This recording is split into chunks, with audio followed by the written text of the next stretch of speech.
Bismillahirrahmanirrahim. Alhamdulillahi Rabbil Alamin. Bari'il khalaiqi ajma'in. Wassalatu wassalam ala a'azzil mursalin wa afdalin nabiyyin. Tabibi qulubina wa syafi'i dunubina Abil Qasim al-Mustafa Muhammad. Allahumma salli ala Muhammad wa ali Muhammad. Allahumma salli ala Muhammad wa ali Muhammad. Allahumma salli ala Muhammad wa ali Muhammad. وآله الطيبين الطاهرين أصحابه المنتجبين ومن تبعه بإحسان إلى يوم الدين. صلى الله عليك يا أبا عبد الله وعلى الأرواح التي حلت بفنائك. عليك مني سلام الله أبدا ما بقيت وبقي الليل والنهار، ولا جعله الله آخر العهد منا لزيارتكم. السلام على الحسين وعلى علي بن الحسين وعلى أولاد الحسين وعلى أصحاب الحسين. أيها الإخوة والأخوات الموالين والمواليات، السلام عليكم ورحمة الله وبركاته. وعليكم السلام ورحمة الله وبركاته. Alhamdulillah, kita diberi oleh Allah kesempatan untuk menghadiri acara-acara yang kita adakan selama 10 hari untuk mengenang peristiwa Karbala, apa yang terjadi pada Abi Abdullah al-Husain alaihi salam. Kita bersyukur kepada Allah karena kita dikenalkan kepada Rasul dan keluarga Rasul, dan kita kemudian dipilih oleh Allah menjadi orang-orang yang sedih saat Rasul dan keluarganya sedih, dan gembira saat Rasul dan keluarganya gembira. Hari-hari Ashura atau hari-hari dari mulai malam pertama sampai ke hari Ashura 10 hari, kita duduk, kita menangis, kita mengenang, kita mengkaji. Itu semua merupakan ibadah yang besar nilainya di hadapan Allah. Air mata yang kita cucurkan ini kelak akan memberatkan amal soleh kita di hadapan Allah. Kehadiran kita semacam ini dan tangisan kita dan mengenang Abi Abdullah sangat bernilai di hadapan ibunda Abi Abdullah Fatimah Az-Zahra. Bahkan Sayyidah Fatimah akan dekat dengan semua orang yang selalu terlibat untuk mengenang hari-hari peristiwa Abi Abdullah al-Husain alaihissalam. Karena itu kemudian hari-hari semacam ini adalah merupakan hari di mana kita ingin mengkaji, ingin mengambil pelajaran untuk kita jadikan bekal selama setahun sampai kita ketemu hari-hari semacam ini. Kalau telah dijadikan bahwa 1 Muharram itu merupakan awal tahun Hijriah, yang sebelumnya Dzulhijjah, di mana dalam Dzulhijjah ada peristiwa yang agung yaitu Hajj, di mana setiap orang akan menyampaikan labbaik Allahumma labbaik. Seakan-akan kita tutup akhir tahun kita dengan labbaik Allahumma labbaik. Kemudian kita awali tahun kita mengenang peristiwa Abi Abdullah, untuk kita juga akan berkata kepada Abi Abdullah labbaik ya Husain. Dalam arti kita akan kemudian mengenang dan akan mempelajari, kemudian akan membawa perubahan dalam kehidupan kita, apa yang harus kita lakukan agar kita menjadi orang yang akan mendapatkan pandangan dari Abi Abdillah Al-Husain, bukan menjadi orang yang kalau kita ada di zaman itu wa na'udzubillah akan menjadi musuh beliau dan yang akan diperangi karena perangai-perangai yang tidak indah yang dilakukan oleh musuh-musuh Allah saat itu. Karena itu majlis-majlis macam ini tidak cukup untuk kita duduk kemudian kita menangis, kemudian kita berpisah dan selesai. Tapi majlis-majlis ini harus mewarnai kehidupan kita.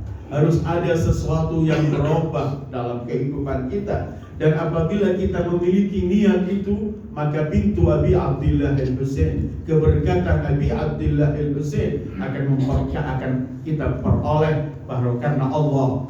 Karena Abi Abdillah salah satu bab min abwabillah. Karena itu orang kemudian yang mengisi hatinya dengan mencintai Abi Abdillah.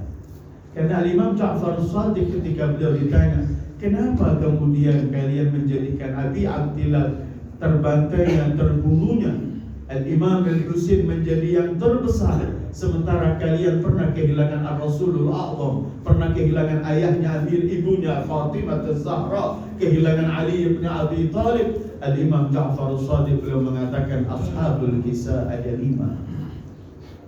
Saat wafat Ar-Rasul ada saja Fatimah Az-Zahra dan 4. Saat wafat Fatimah ada Amirul Mukminin Al-Hasan wal Husain. Saat wafat Amirul Mukminin ada Al-Hasan wal Husain. Tetapi saat wafat Al-Hasan ada Al-Husain. Saat wafat Al-Husain syahid, maka habis ashabul kisah. Karena itu merupakan musibah besar. Kemudian peristiwa Karbala bukan hanya sejarah yang harus kita baca kemudian kita menanti, tapi Karbala itu merupakan madrasah pelajaran, sekolahan yang akan memberikan kita pelajaran dalam sepanjang kehidupan kita. Dan pelajaran Karbala sering kita sampaikan di tempat-tempat semacam ini. Pelajaran Karbala tidak pernah habis. Setiap hari kita mampu mengambil pelajaran. Karena apa? Karena semua contoh-contoh keindahan yang dibawa oleh Islam ada di padang Karbala. Kita percaya cinta ada di Karbala, setia di Karbala, keberanian di Karbala, pengorbanan di Karbala. Semua yang menjadikan kerelaan Allah di atas segalanya, Karbala kita akan menemukan pelajaran. Karena itu kullu yaumin asyura wa kullu ardin Karbala. Setiap hari kita mampu mengambil pelajaran. Dan pelajaran dalam di Karbala sering. Kenapa pelajaran di Karbala tidak pernah habis?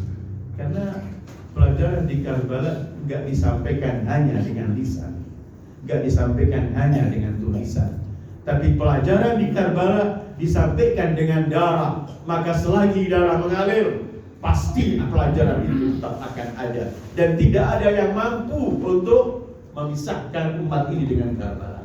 Apapun usaha manusia, dari mulai awal, dari mulai Bani Umayyah, peperangan Karbala itu sendiri sudah usaha Yazid supaya Al-Husain tidak masuk ke Kufah. Karena itu mengirim Al-Hur dengan 1000 pasukannya supaya terjadi pembantaian Al-Husain jauh. Karbala bukan kota. Kalau di kota akan disaksikan orang banyak, Yazid dan semua orang-orang seperti dia akan disalahkan oleh orang. Tapi biar di tempat yang jauh, di tempat Sahra sana, supaya kalau selesai terjadi pembantaian, kita cuma akan mengatakan mereka adalah khariji yang keluar di imam zamannya dan kemudian dilupakan. Mereka berkehendak semacam itu, tetapi insya Allah berkehendak justru Karbala akan hidup sepanjang kehidupan.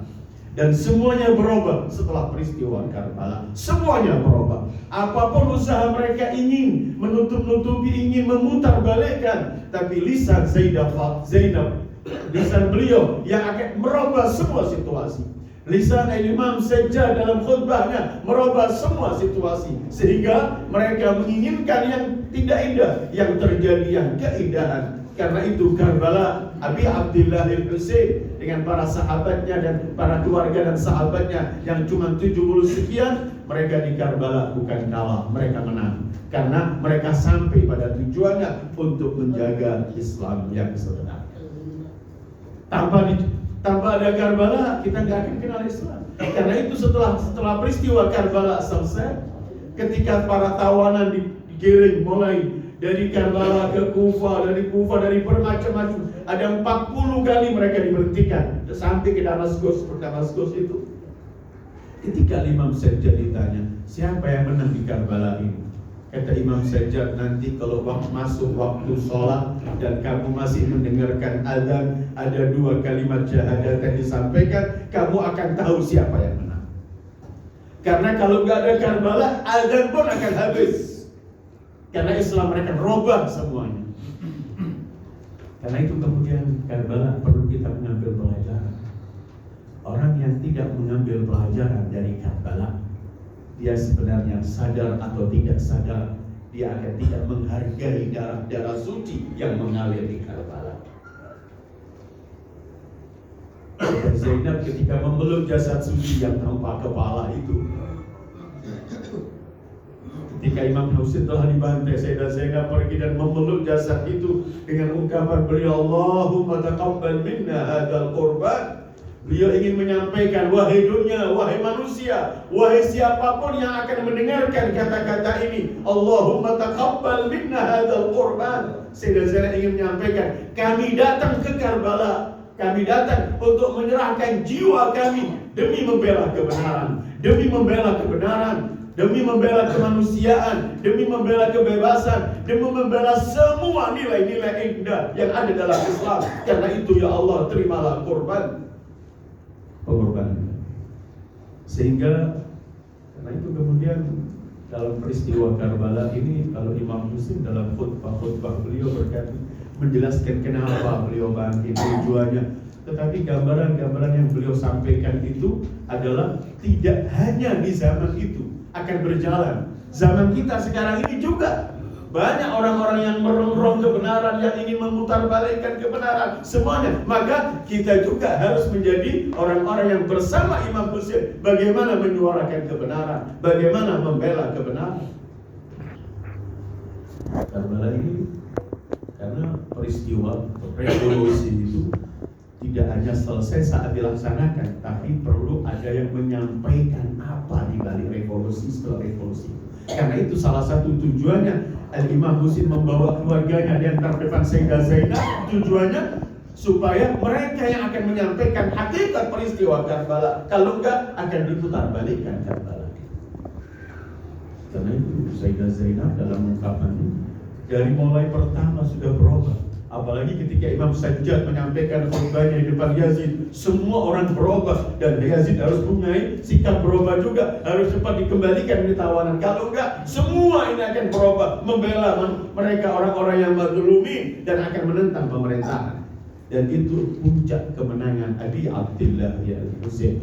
Karena itu Sayyid Ali Khamenei di dalam salah satu ungkapannya, beliau mengatakan pelajaran dari Karbala, beliau menyampaikan 5. Salah satunya ialah kamu harus bangkit di waktu yang kamu diminta oleh Islam, dan kamu jangan pernah memikirkan apa nanti akibatnya. Serahkan, tapi lakukan yang benar. Nanti Allah yang atur, yang akan mengatur bagaimana nantinya. Kalau kita bayangkan kan orang, karena itu di pihak sana orang-orang yang tidak senang kalau kita mengadakan peristiwa-peristiwa semacam ini, mengenang peristiwa Karbala, mereka akan memutarbalikkan. Mereka menyebut bermacam-macam mengenai Imam Husain dan semuanya agar umat ini jauh. Dan kalau kita dengar semacam ini di tempat kita, di zaman kita, di daerah kita, jangan heran, ini sudah usaha. Mulai terjadinya Karbala sudah ada usaha itu, tapi tenanglah, pasti al-haq tetap akan tampil. Mereka akan memutarbalikkan. Sampai hari-hari ini masih banyak para ulama pengarang istana-istana yang mengatakan bahwa Al-Husain itu keluar dari pemerintah yang sah di zamannya, dari hakim yang sah di zamannya. Karena itu kemudian dia karena membangkang, dia terbunuh dengan pedang jantungnya sendiri karena dia salah. Haji. Kalau Imam Husain keluar, siapa imam zamannya Imam Husain? Siapa hakimnya? Apa Yazid hakimnya? Siapa yang milih Yazid jadi hakim? Siapa yang memilih Yazid jadi pemimpin? Siapa? Apakah kemudian Yazid yang terkenal dengan pemabuk dan semuanya menjadi hakim, dia menjadi pemimpin? Kemudian Abi Abdillah al-Husain salawatullahi alaih disebut Bari, sementara beliau Sayyidu Syababi Ahlil Jannah. Yazidkah pemimpin yang membunuh, membabi buta di Madinah? Berapa banyak orang dibunuh di Madinah, laki wanita semua dibunuh. Yazidkah pemimpin yang Ka'bah pernah dilempar dengan manjani tanpa melihat kehormatan Ka'bah? Bahkan ada yang mengatakan Al-Husain untuk mengkikis supaya orang nggak mengingat, walaupun usaha ini percuma. Mereka mengatakan Al-Husain bunuh diri, melawan sekian banyak, kenapa dia tampil? Sementara Allah, kata mereka, berfirman, wala tulqu biaidikum ila tahlukah. Kalian jangan serahkan diri kalian, lemparkan kepada bunuh.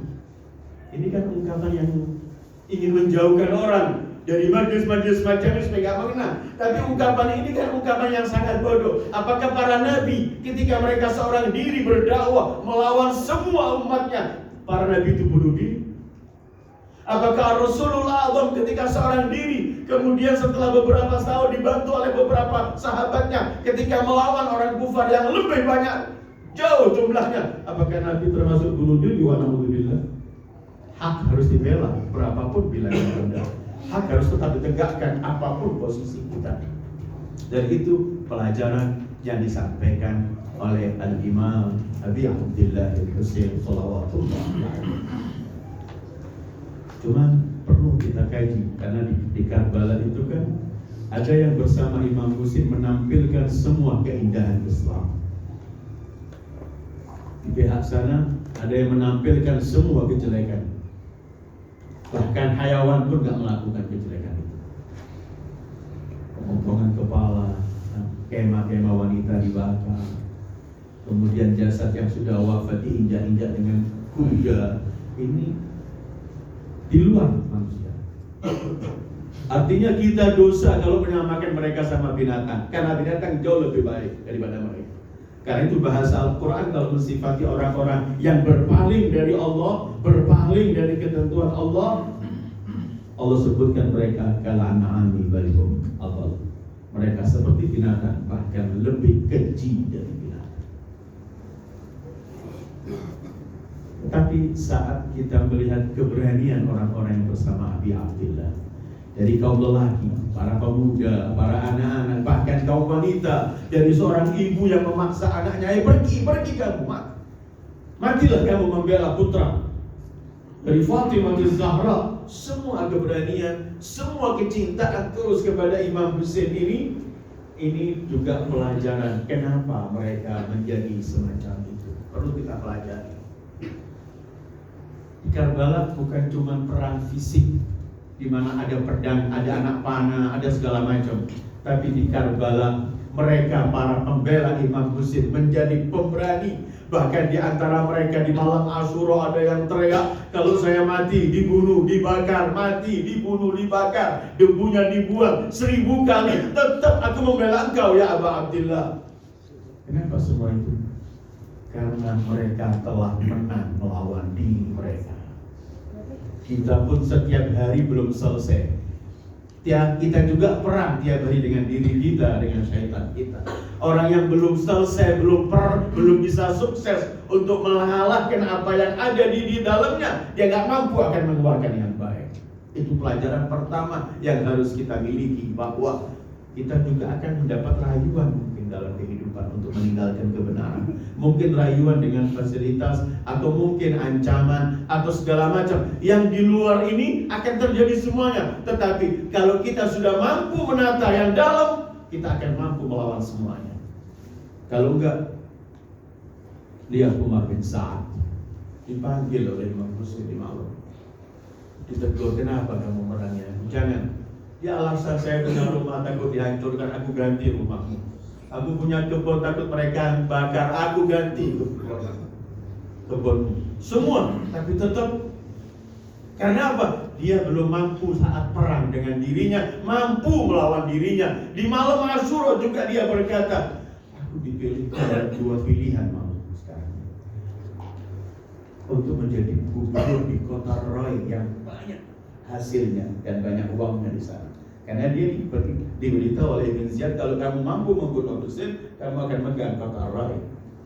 Aku dipilihkan dalam dua, mengambil kota Rai, dan itu impianku untuk bisa menjadi orang satu pertama di kota Rai dan mendapatkan semua hasilnya. Tapi aku dipilih hanya membunuh cucu Muhammad Sallallahu Alaihi Wasallam. Kalau aku bunuh ini neraka tempatnya. Tapi kalau aku gak bunuhnya, aku gak dapat impianku ini. Ini perang dengan dirinya. Jangan kita anggap yang perang dengan dirinya cuma Umar bin Sa'ad. Kita tiap hari perang, dan kita harus persiapkan bagaimana supaya kita mampu untuk menjadikan Allah, Islam di atas segalanya. Itu pelajaran Karbala pertama. Sampai semalam dia bikin itu aja. Terakhir katanya Umar, biarlah aku bunuh dulu.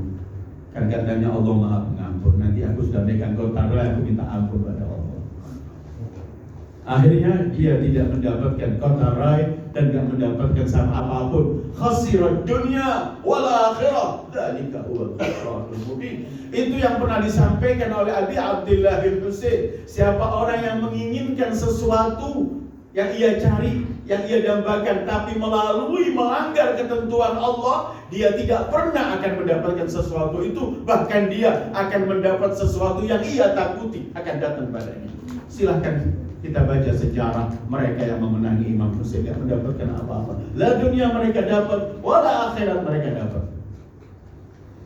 Kita masih ingat dua putra Muslim bin Aqil yang lari dari penjara. Dalam habis peristiwa Karbala itu mereka lari, kemudian dipegang, masukkan penjara. Kata Ibn Ziyad pada yang menjaga Karbala, anak dua ini, yang satu namanya Ibrahim 10 tahun, yang satu Muhammad 9 tahun. Anak Muslim bin Aqil. Katanya Ibn Ziyad kepada yang menjaga penjara, makanan yang enak jangan dikasih. Wah, kasih makan cuma siksa orang tua, anak dua. Tapi anak dua ini paginya puasa, malam ibadah. Sampai hampir setahun tinggal di penjara dengan semua kondisi semacam. Kalau nanti datang dikasih makanan yang sangat-sangat sederhana. Setelah setahun dia berkata kepada saudaranya, kita sudah capek, hari bisa mati dari sini. Apakah dia perlu kita sampaikan kepada yang menjaga pintu ini siapa kita sebenarnya? Ayo sampaikan, wahai seorang syekh, kamu tahu dan siapakah aku? Kamu yang dipenjara oleh Ibn Ziyad. Kami ini adalah dari keluarga Rasulullah. Aku anak Muslim bin Aqil. Orang itu teriak, tidak takutkah kamu dengan datukku, dengan Rasulullah? Jadi pamanku Ali bin Abi Thalib, menantu Rasulullah dan semuanya. Tidak takutkah kamu nanti di hadapan Rasulullah? Kami walaupun tidak langsung cucunya, keluarganya. Kata orang itu, sudah, nanti aku buka pintu larilah. Ini saya ingin bawa tentu bahwa orang yang perang dengan dirinya, kemudian dia mengikuti dirinya untuk melawan Allah, dia tidak akan mendapatkan sesuatu di dunia ini. Dia lari. Dia lari-lari, gak tahu anak dua ini sampai depan rumah seorang, dia kehausan, kelaparan. Dia minta, ada orang perempuan tua mengeluarkan, mau apa kamu anak? Aku mau minum. Habis dikasih minum, kamu ini siapa? Disebut saya putra Muslim. Kemarilah, kamu masih keluarga dekat dengan Rasulullah. Kemari Muslim bin Aqil. Tetapi kamu saya taruh hati-hati. Menantu saya ini orangnya Ibn Ziyad. Kalau ketahuan ada kalian, nanti kalian dibawa. Karena ketika mereka keluar dari penjara karena Ibn Ziyad, siapa yang mendapatkan anak dua itu, yang memenggal kepalanya, aku berikan satu kepala 1000 dinar. Dikasih makan, ditaruh tempat yang bafel hidup, sudah kan. Di malam hari pulang menantunya ini. Dalam keadaan mabuk, dia teriak-teriak, satu wanita, kenapa? Ibn Ziyad sedang marah dan dua anak lari dari penjara ke utara. Saya sudah cari keliling, selalu dapat 2.000 sekian uang. Takut ibunya. Ya, kemudian di malam hari mendengarkan suara anak dua ini dalam tidur, mengeluarkan suara. Dia buka, ternyata ada dua itu, langsung dipegang dua-duanya, dibawa ke tepi sungai, mau dipegal. Kata duanya, jangan kamu penggal, aku bawalah, juallah aku jadi budak, uangnya kamu ambil. Tidak, kami masih dekat keluarga dengan Rasulullah, gak ada hubungan kamu dengan Rasulullah. Kalau gak gitu bawa saja kami, hidup-hidup kepada Ibn Ziyad, kamu dapatkan dari sesuatu. Tidak, harus aku penggal. Dia penggal dulu yang besar, yang kecil melihat yang Muhammad ini bila anaknya, kemudian kakaknya, abangnya, darahnya diambil, kemudian dia dua dipenggal, dua-dua kepala jasadnya dibuang, dua-dua kepalanya dibawa Ibn Ziyad. Cerita akhirnya Ibn Ziyad juga terakhirnya marah. Kata Ibn Ziyad, apa kata anak itu terakhir? Setelah ceritanya panjang mengatakan begini, terakhir anak itu berkata, aku mau salat dulu anak dua itu. Kemudian mereka berdoa, ya Allah hukumlah, kamu yang mampu memberi hukum. Kata Ibn Ziyad, kamu biadab. Kemudian Ibn Ziyad teriak, penggal kepala orang ini. Dia tidak dapat juga 1.000 wala 2.000. Dia malah juga dikembang oleh Ibn Ziyad. Artinya apa?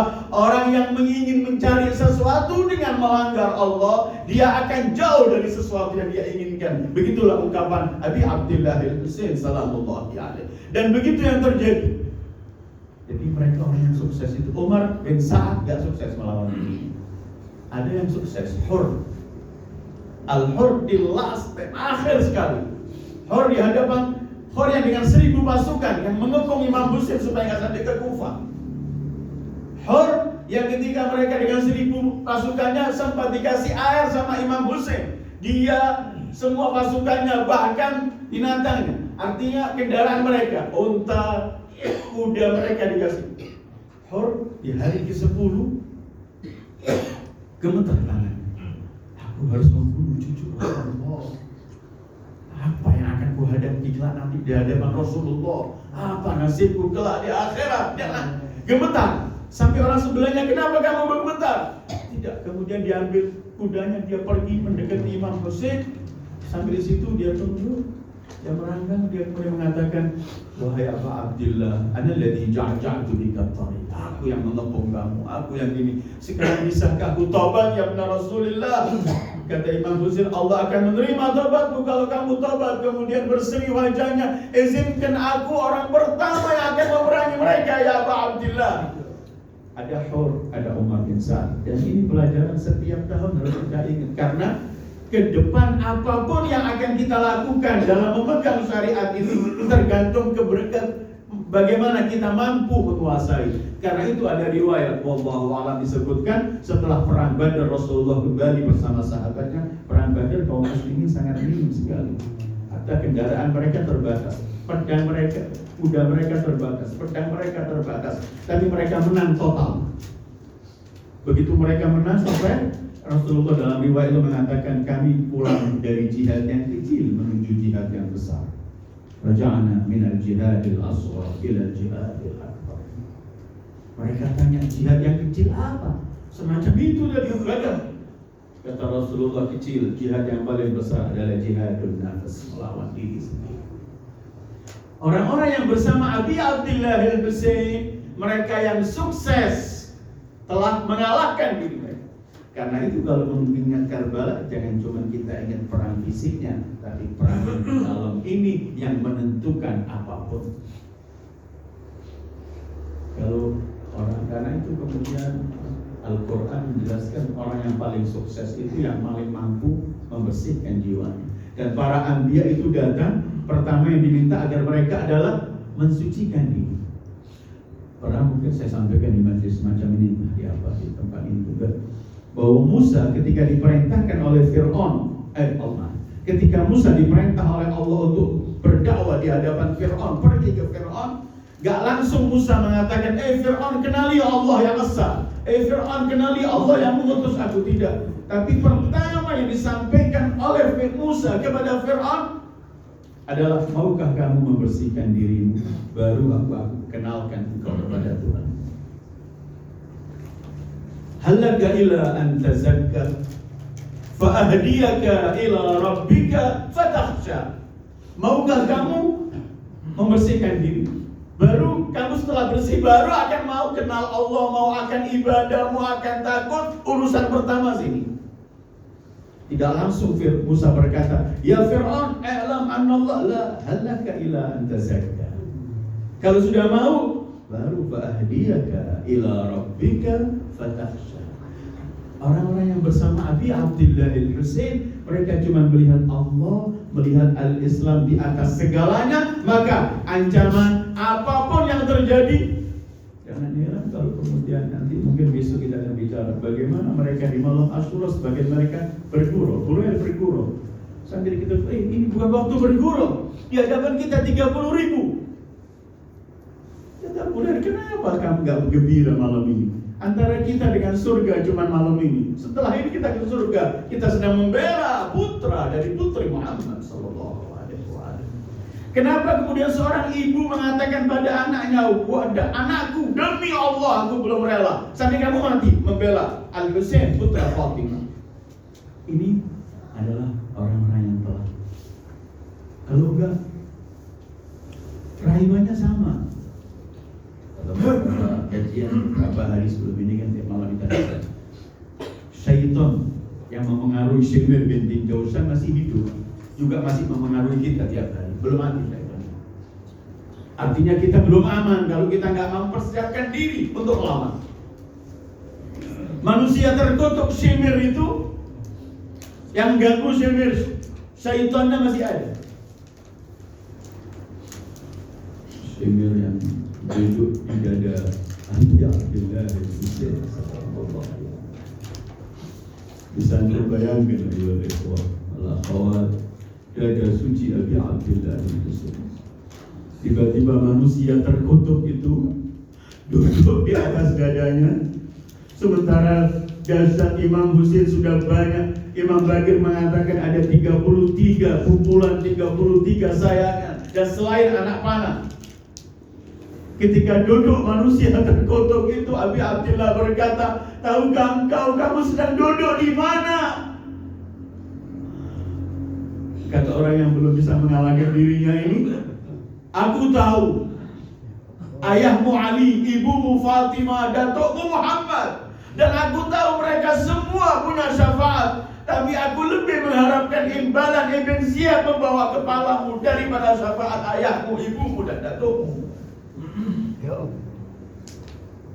Kenapa beliau terkutuk semacam ini? Dan dia juga gak dapat sesuatu. Habis semua. Ini pelajaran yang paling penting untuk kita ambil. Supaya, karena kita juga tiap hari perang. Ikhwah wal akhwat.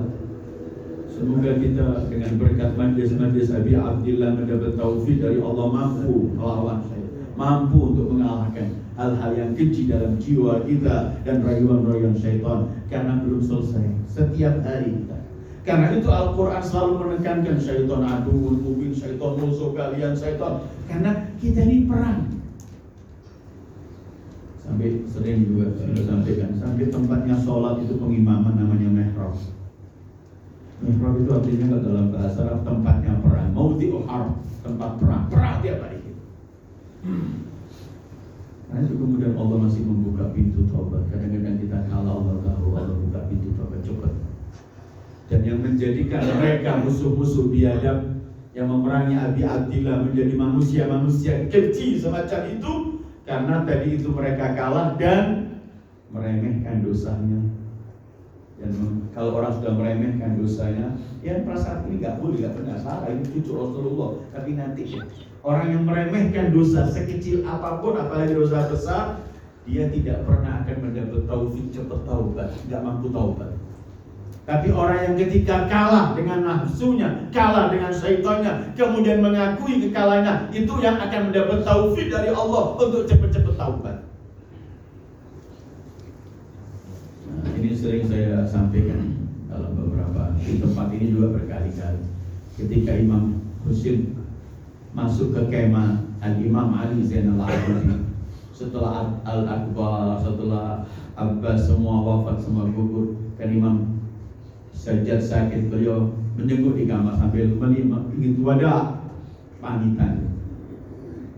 Imam Sajjad ini tertanya, "Di mana Abbas pamanku?" Imam Husain pertama menjawab, "Abbas di mana pamanku?" Karena Sajjad juga merasa masih tenang kalau masih ada Abbas, karena beliau pasti akan membela Abi Abdillah. Terakhir Imam mengatakan, "Abbas telah tiada, Allah telah wafat syahid." Ketika Imam Sajjad menangis, Imam ini Sajjad ingin tanya pada abahnya, "Abah, kenapa sih mereka ini begini?" Artinya kok sampai tega semacam itu. Berkali-kali Imam Muslim mengenalkan, ingatlah yang subuh. Siapa aku ini?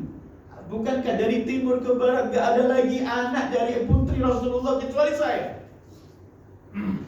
Jubah yang saya pakai, jubah datuk saya Rasulullah. Serban yang saya pakai, serban datuk saya Rasulullah. Itu gak menggugah mereka masih. Karena itu Imam Sajjad heran, ya Allah, kenapa sih mereka ini? Kenapa? Apa? Kok sampai menjadi semacam ini mereka? Subhanallah, Imam Muslim menjawab begini, ya waladi. Kemudian beliau membaca ayat, istahwadha alaihimus syaitan fa'ansahum dzikrallah ulaika hizbus syaitan ala inna hizbas syaitan. Wahai anakku, mereka itu orang-orang yang dikuasai oleh syaitan. Sekali lagi, syaitan itu masih hidup di tengah kita, belum mati. Yang mengganggu mereka tiap hari juga mengganggu kita. Jangan kita melaknat Syimir, nanti kita juga melakukan yang dilakukan oleh Syimir, wa na'udzubillah. Jangan kita melaknat Yazid, tapi kita juga punya perangai-perangai yang ada pada Yazid, wa na'udzubillah. Ulaika istahwadha alaihimus syaitan, dikuasai oleh syaitan. Dalam riwayat disebutkan ketika Nabi Allah Musa bertanya kepada iblis syaitan, katanya Nabi Musa, dosa apa sih yang dilakukan oleh anak Adam? Kalau dia melakukan dosa itu, istahwadta alaih. Dosa apa yang dilakukan oleh anak Adam? Kalau dia melakukan dosa itu, kamu kuasai dia. Kata iblis, ada 3 yang bisa dijawab oleh iblis. Kalau dia kena penyakit al-ujub, idza a'jabathu nafsuhu wastakthara 'amaluhu wastasghara 'inda wastasghara dhanbuhu fi 'ainaihi. Ada 3, kalau orang melakukan 3 ini dikuasai oleh iblis. Pertama, dia merasa ujub dan bangga dengan dirinya. Saya sudah berbuat, saya. Ujub dengan dirinya. Kedua, merasa banyak telah beramal. Saya sudah sekian banyak amal, saya baca wirid ini sudah sekian banyak, saya bantu orang banyak segala macam. Ketiga, menganggap kecil dosanya. Kalau orang punya 3 perangai kecil ini, dikuasai oleh iblis, pengakuan iblis sendiri, syaitan. Yaitu pertama, ujub, merasa bangga dengan dirinya, merasa telah banyak beramal, dan meremehkan dosanya. Wa na'udzubillah. Karena akibat dari orang meremehkan dosa itu, akan dia tidak mampu bertaubat. Karena kalau dia merasa dosanya besar, ya cepat-cepat mau taubat. Kalau dia sudah mengulur-ulur waktu taubat, dia tidak pernah akan taubat. Seperti orang-orang yang membunuh Imam Husain, seperti ungkapannya Umar, nanti kalau aku kuasai saya taubat. Enggak. Karena ayyuhal ikhwah wal akhawat al-muwaliin wal muwaliyat, taubat itu juga bukan dari kita sendiri. Taubat itu juga taufik dari Allah. Allah yang menggerakkan kita taubat, kita bisa taubat. Tapi kalau kita meremehkan dosa kita, meremehkan perbuatan kita yang kita melanggar Allah, maka gak mendapat taufik itu. Allah berfirman, taballahu alaihim liyatubu. Pertama datang taubat dari Allah, artinya Allah menggerakkan hatinya untuk taubat, liyatubu. Kalau begitu barulah mereka nanti akan bisa taubat. Kalau enggak, jadi ada ribuan, mungkin jutaan pelajaran dalam peristiwa Karbala. Tapi salah satu nanti ada al-islah, ada segala macam bahwa akan diamalkan. Tapi yang pertama itu bagaimana kita mengalahkan diri kita sendiri supaya kita tundukkan kepada kebenaran, baru akan nampak semua keindahan. Kalau enggak, bisa kita bayangkan ya, kita enggak melihat lagi wajah cucu Rasulullah yang langsung. Kita sudah di abad sekian, 1400 tahun, itu mereka melihat Rasul langsung. Dan orang-orang yang dikalahkan oleh dirinya ini melihat para anbiya Bani Israel dan di zaman setiap nabi sampai Sayyidul Wujudi Muhammad. Mereka pernah kan Allah ceritakan Rasulullah ini khutbah ditinggal karena apa? Ada orang-orang yang jualan dari negeri Syam datang itu rombongan. Wa idza ra'au tijaratan aw lahwan faddu ilaihi wa tarakuka qa'ima, meninggalkan. Jadi seperti sekarang ini saya khutbah, tiba-tiba antum 1 turun 2 tinggal berapa orang saja. Ini yang khutbah Sayyidul Anbiya wal Mursalin. Artinya apa? orang ketika dikalahkan oleh dirinya, dia akan melakukan sesuatu yang di luar, nggak dibayangkan lagi. Itu yang dilakukan oleh mereka. Karena itu pelajaran yang paling penting, khususnya dalam 10 hari ini. Jangan sampai 10 hari ini lewat, kemudian kita yang masih punya sudon dengan sesama kita belum saling memaafkan. Kemudian kita yang saling punya salah tidak cepat-cepat memaaf dan memberikan maaf. Apalagi kalau kita sesama kita, dia sama keluarga yang kecil, komunitas yang kecil. Kita ini bahwa Imam Husain ini bahwa beliau bangkit juga untuk memperbaiki umat Muhammad semua secara mutlak. Innama kharajtu li talabil islah fi ummat jaddi, seluruh umat. Maka kita punya kewajiban juga setelah kita bagaimana mengatur diri kita melawan syaitan. Karena itu 10 hari semacam ini, keluar dari 10 hari ini seperti training kita dengan Abi Abdillah al-Husain. Kita dikenalkan Karbala dengan bermacam-macam, ada maktam, ada maktal, semuanya supaya teringat dan kemudian kita ambil. Dan kita kan nggak boleh cuma berlindung dari orang zalim, supaya saya selamat dari orang zalim. Tapi hendaklah kita berlindung dan supaya selamat dari orang zalim dan perbuatan orang zalim. Bagaimana Al-Quran menceritakan kepada istri mengenai istri Fir'aun, Rabbi iblili indaka baitan fil jannah wa najjini min fir'auna. Kita juga harus diminta selamat dari perbuatannya. Jangan kita melaknat Yazid tapi perbuatannya Yazid kita lakukan. Kita melaknat manusia-manusia biadab itu tapi kita juga masih, dan tidak ada yang maksud dari kita. Semua kita bisa melakukan kesalahan. Yang maksud itu orang-orang ini yang dimaksudkan oleh Allah. Sehingga peristiwa Karbala perlu kita ambil. Malam ini dalam jadwal yang dibuat oleh beberapa ulama, malam ke-9 kita mengenang syahadahnya Ali al-Akbar. Malam ke-10 syahadahnya Ar-Rabi'. Supaya kita diingatkan bagaimana Abi Abdillah al-Husain tidak ada yang beliau sisakan, semua yang beliau miliki. Dalam salah satu buku, ketika salah satu ulama ditanya, kenapa Imam Husain memiliki keistimewaan semacam ini? Ziarahnya begitu besar pahalanya, menangisinya begitu besar pahalanya, mengkumpul di acara-acara beliau begitu besar pahalanya semua. Orang itu menjawab begini, karena Husain Al-Husain alaihissalam telah memberikan semua yang beliau miliki untuk Allah, maka Allah berikan untuk Husain semuanya. Al-Husain semuanya. Laqad a'ta al-Husain kulla ma 'indahu lillah fa'atahu Allah kulla syai'. Karena kalau orang yang enggak kenal Imam Husain, orang-orang yang enggak menangisi Imam Husain, orang-orang yang tidak mengganti pakaiannya di hari-hari duka untuk Imam Husain, orang-orang yang tidak menghadiri acara-acara Imam Husain, yang tidak pernah mengenang peristiwa, kalau mereka kemudian jauh dari Imam Husain biar. Tapi kalau kita yang menangisi, yang menghadiri, harus kita pertama orang yang ingin mencari apa yang terbaik, apa yang bisa kalau saya lakukan Imam Husain senang dengan saya.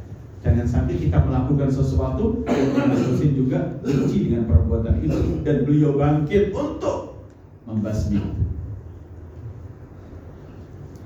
Ketika para sahabat Imam Husain telah berguguran karena dalam beberapa riwayat disampaikan setiap oleh zaman Rasulullah, zaman Amirul Mukminin semuanya, setiap ada peperangan selalu yang tampil pertama itu keluarga Rasulullah. Nanti di Uhud Rasulullah manggil Hamzah, di Badar, di mana terus. Karena itu katanya malam Asyura, bahkan yang mengatakan di hari Asyura, mereka para sahabat-sahabat Imam Husain berkata pada Imam Husain, ya Imam Husain, kali ini izinkan biar kami dulu yang menghadapi mereka, jangan keluarga kalian, biar kami dulu.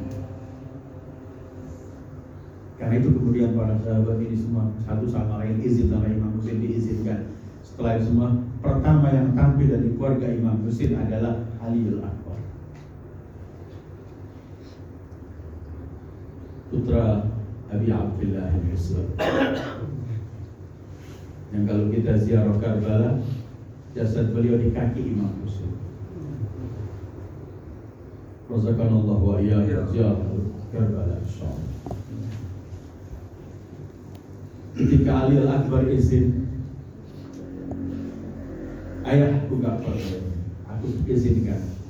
Imam Husain memandang putranya Ali al-Akbar dengan pandangan yang khas, putra. Kemudian ketika harus dia Imam Husain angkat tangan dengan suara yang lantang, kemudian di hadapan mereka supaya mereka dengar. Imam Husain berkata, saksikan ya Allah, demi Allah yang tampil sekarang ini seorang pemuda, seorang yang wajahnya mirip wajah Rasulullah, yang khalqan wa khuluqan wa hadiyan wa samta, bentuk fisiknya, perangai akhlaknya, semuanya mirip Rasulullah. Kami kalau rindu Rasulullah melihat anak ini. Ali bilang, tampak wajahnya seperti Rasulullah Sallallahu Alaihi Wasallam. Dan Imam Husain ketika menyampaikan ini bukan sekedar menyampaikan, tidak. Dia seorang imam yang kalau mengatakan sesuatu itu kebenaran yang pasti. Beliau yang paling kenal siapa Rasulullah dan beliau kenal siapa putra beliau. Yang tampil ini adalah orang yang paling mirip Rasulullah.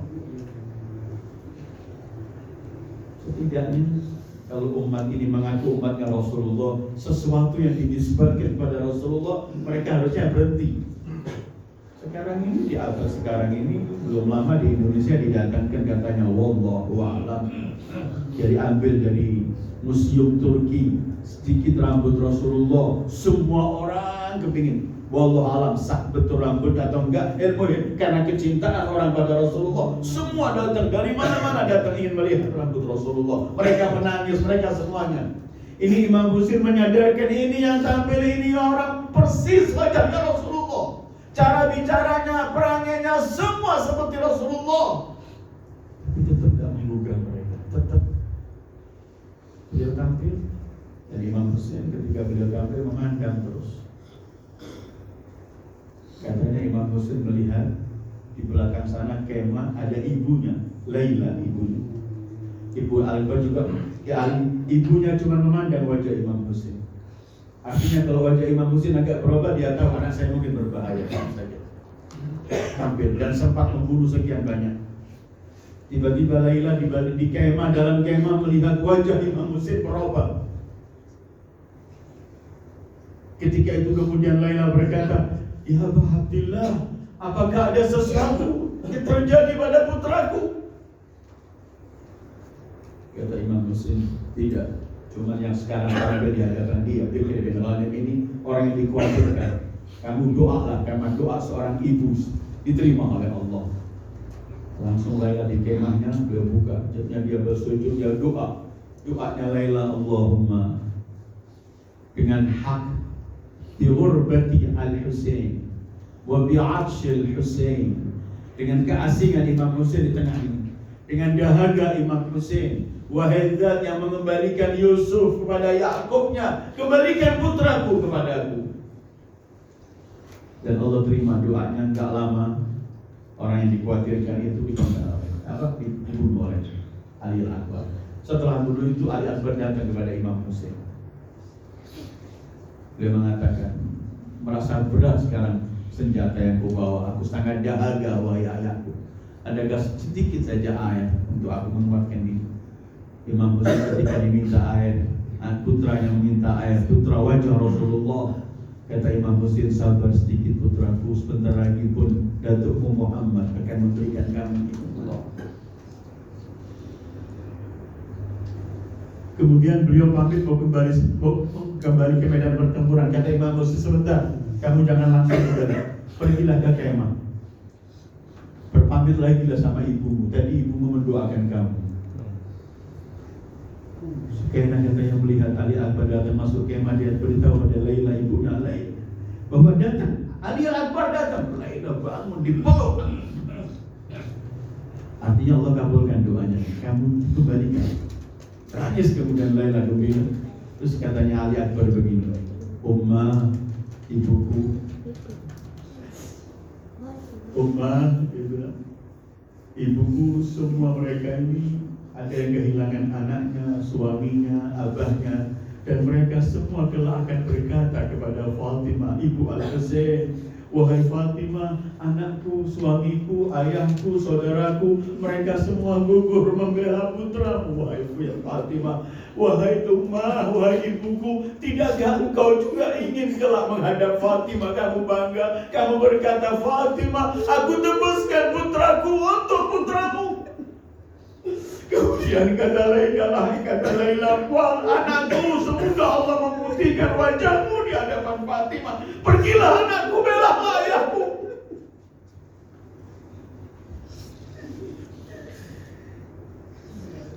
Subhanallah, di Karbala itu semua pelajaran. Apa yang disampaikan oleh Imam Husain, bahkan gerak-gerik Imam Husain, itu semua pelajaran. Bagaimana di saat seperti semacam ini pun Imam Husain mengingatkan kita bagaimana peran seorang ibu, sehingga kita harus belajar. Kalau yang masih punya ibu, inilah ibu. Jangan kita sibuk minta doa yang lainnya, tapi ibu kita tidak pernah minta doa, kita tidak perhatikan. Alhamdulillah, ibu. Dan kemudian kalau kita mendengar semacam ini, semua kita ini kalau kita ditanya, tidakkah kita ingin mendapatkan pandangan dari Fatimah? Semua kita ingin. Dan subhanallah, Sayyidah Fatimah itu akan lebih dekat kepada orang yang selalu mempunyai hubungan dengan Imam Husain, apapun hubungannya. Setelah begitu, pergilah kembali Alil Akbar. Dan akhirnya di akhir ayat, setelah beliau jatuh mendapatkan bermacam-macam pukulan, anak panah, pedang, semuanya. Ketika beliau jatuh, terakhir beliau menyampaikan salam. Dengan suara terakhir menyampaikan salam pada ayahnya. Dan beliau berkata, intinya aku telah melihat datukku Muhammad memberikan minuman untukku. Salam untukmu wahai ayahku Abu Abdillah al-Husain. Dan Imam Husain saat wafat, syahidnya Ali al-Akbar, sangat-sangat beliau nampak, semua orang melihat dari keluarganya bagaimana kesannya Imam Husain. Tetapi Imam Husain beliau hanya mengatakan, kalau ini membuat kamu ridha ya Allah, ambil semuanya sampai engkau rela. In kana hadza yurdika faqud hatta tarda.